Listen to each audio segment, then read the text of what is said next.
अस्सलाम वालेकुम and welcome to Usman Ali fitness. मुझे वज़न कम करना है और मुझे बताएं कि मुझे 1 महीने में मेरा कितना वज़न कम हो जाएगा। ये है एक बहुत ही ज़्यादा पूछा जाने वाला सवाल, चाहे वो मर्दों की जानिब से हो या ख़वातीन की जानिब से। कि जब भी कोई हमसे क्वेरी आती है तो वो ये बताते हैं कि हमें वज़न कम करना है और साथ ही सवाल ये होता है कि 1 महीने में कितना कम हो जाएगा। देखिए, इस चीज़ को अंडरस्टैंड करने की ज़रूरत है कि अगर ये एक स्पेसिफिक फार्मूला होता कि आप इस तरह की डाइट करें, इस तरह का वर्कआउट करें, तो आपका 1 महीने में इतना वज़न कम हो जाएगा, तो दुनिया का हर बंदा उस स्पेसिफिक टाइम के अंदर अपना गोल अचीव कर लेता। तो ये पॉसिबल नहीं है। बहुत से फैक्टर्स हैं जो मैटर करते हैं। मैंने शुरू में कोई एक वीडियो बनाई थी जिसमें मैंने बताया था कि अगर आप इस तरीके से डाइट, एक्सरसाइज़, सप्लीमेंट्स वगैरह लें, तो अप्रॉक्सिमेटली आपका इतना-इतना किलो या पाउंड्स में वज़न कम होता जाएगा वीकली बेसिस पे। लेकिन वो स्टडीज़ होती हैं जो कि 100, 200, 300, 400 बंदों पे की जाती हैं और उसकी एक एवरेज निकाल के बात की जाती है। तो एक चीज़ को तो ज़हन में रखें कि जिस वक़्त आपने वज़न कम करना शुरू करना है, तो सबसे पहले जो इम्पोर्टेंट चीज़ है, जो सबसे ज़्यादा मैटर करती है, वो आपकी डाइट है। कि आपने अपनी डाइट क्या सेट की है। आप लो कार्ब पे हैं या नहीं, हाई प्रोटीन है, हाई फैट डाइट है, मैक्रोज़ क्या हैं, आपकी बॉडी को क्या रिक्वायर्ड हैं और उस हिसाब से क्या आपने जो डाइट सेट की है उसमें मैक्रोज़ उसी हिसाब से हैं या नहीं।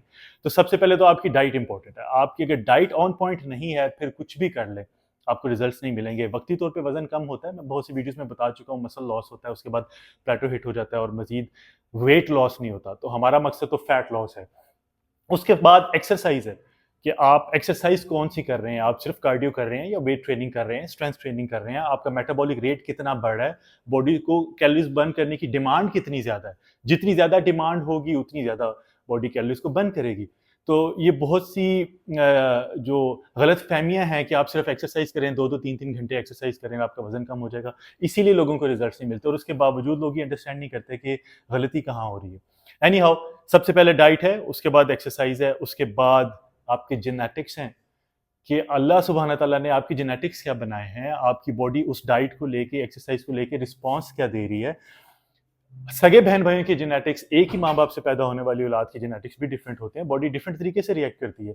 तो इसलिए बल्कि मेरे पास तो एक ऐसी स्टडी भी है जिसमें ट्विन्स के ऊपर हमने, ट्विन्स हैं और उनके ऊपर सेम डाइट, ऑब्वियसली क्योंकि वो ट्विन्स हैं तो उनकी डाइट भी सेम, कैलोरीज भी सेम आ रही हैं, मैक्रोज भी सेम आ रहे हैं, लेकिन बॉडी का रिस्पॉन्स डिफरेंट था दोनों के लिए। तो इसलिए जेनेटिक्स को ज़हन में रखें, अपने आप को किसी और के साथ कंपेयर मत करें, अपनी बॉडी को समझने की कोशिश करें कि मेरी बॉडी इस डाइट को, एक्सरसाइज को लेके रिस्पॉन्स क्या दे रही है, मुझे इसमें चेंजेस क्या करनी है, क्या मुझे रिजल्ट्स मिल रहे हैं या नहीं मिल रहे। किसी की डाइट या किसी की जो एक्सरसाइज रूटीन है उसको फॉलो करके आपको रिजल्ट्स ज़रूरी नहीं है कि वो मिले।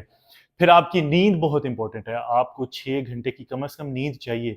आपकी बॉडी जो रिजल्ट देती है, जो फैट बर्निंग करती है, मसल बिल्डिंग करती है, रिकवरी करती है, वो सिर्फ नींद की हालत में करती है। लोगों का ये कॉन्सेप्ट होता है कि हम एक्सरसाइज कर रहे हैं तो हमारे मसल्स बन रहे हैं या हमारा फैट बर्न हो रहा है, कैलोरीज बर्न हो रही हैं, बॉडी को मेटाबॉलिक रेट ज़्यादा मिल रहा है, आप बॉडी ने कीटोसिस में जाना है तो डाइट से जाना है, और जिस वक़्त आप रेस्टिंग हालत में होते हैं उस वक़्त वो फैट बर्निंग प्रोसेस तेज़ होता है। इसी तरह आपको स्ट्रेस से बचना है, गैर ज़रूरी स्ट्रेस, ना ही आपका फिज़िकल स्ट्रेस होना चाहिए, ना ही मेंटल स्ट्रेस होना चाहिए। तो ऑब्वियसली हम स्ट्रेस से बच तो नहीं सकते, मेंटल स्ट्रेस से, जिस तरह के हालात हैं, लेकिन हम स्ट्रेस को कम कर सकते हैं। तो उन चीज़ों की तरफ ध्यान देना है, गैर ज़रूरी स्ट्रेस लेने की ज़रूरत नहीं है, गैर ज़रूरी लंबी एक्सरसाइज करने की ज़रूरत नहीं है, क्योंकि उससे भी आपका फिज़िकली बॉडी के ऊपर स्ट्रेस आता है। तो जिस वक़्त आप स्ट्रेस की कंडीशन में होते हैं तो जो कॉर्टिसोल स्ट्रेस हार्मोन है हमारी बॉडी में वो एक्टिवेट हो जाता है और वो फैट स्टोरेज हार्मोन भी है। तो जैसे ही आपकी जिस्म में कॉर्टिसोल के लेवल्स बढ़ते हैं, तो ना सिर्फ ये कि बॉडी फैट बर्निंग ज़ोन से बाहर आ जाती है, यानी वो अगर कीटोसिस में है तो बाहर आ जाएगी, फैट बर्निंग रुक जाएगी, बल्कि फैट सेल्स को बढ़ाना शुरू कर देता है कॉर्टिसोल। तो इसलिए इन चीज़ों का ध्यान रखना है। ये 4-5 चीज़ें हैं, सबसे ज़्यादा ज़रूरी डाइट, फिर एक्सरसाइज़, फिर आपने अपने जेनेटिक्स के हिसाब से डाइट और एक्सरसाइज़, उसके बाद आपने नींद का ख़्याल रखना है और स्ट्रेस का ख़्याल रखना है। उसके बाद आपकी बॉडी जो आपको रिज़ल्ट देगी, वो आपकी बॉडी के हिसाब से 100% होंगे और उसी हिसाब से आप चीज़ों को अंडरस्टैंड करें। वीकली बेसिस पे वज़न कम नहीं होगा, किसी वीक ज़्यादा हो जाएगा, किसी वीक कम होगा, किसी वीक नहीं भी हो सकता, 2-2 हफ़्ते भी नहीं हो सकता। तो इसलिए बॉडी एक मशीन है, मशीन को मशीन के हिसाब से लेके चलें। और अगर मशीन को मशीन के हिसाब से लेके चलेंगे तो मशीन सही आउटपुट देगी, यानी सही रिजल्ट देगी। तो ये सवाल बहुत पूछा जाता था, मैंने सोचा इसके ऊपर एक वीडियो बना दूं। उम्मीद है वीडियो आपके लिए फ़ायदेमंद होगी। वीडियो लाइक कर दीजिएगा अगर पसंद आ गई, शेयर कर दें, लोगों का फ़ायदा हो जाए, कमेंट बॉक्स में अपनी राय का इज़हार करें और प्लीज़ मेरे चैनल को भी सब्सक्राइब कर दें। बहुत जल्द एक नई वीडियो के साथ हाज़िर होऊँगा। अपना ख़्याल रखिएगा। अल्लाह हाफ़िज़।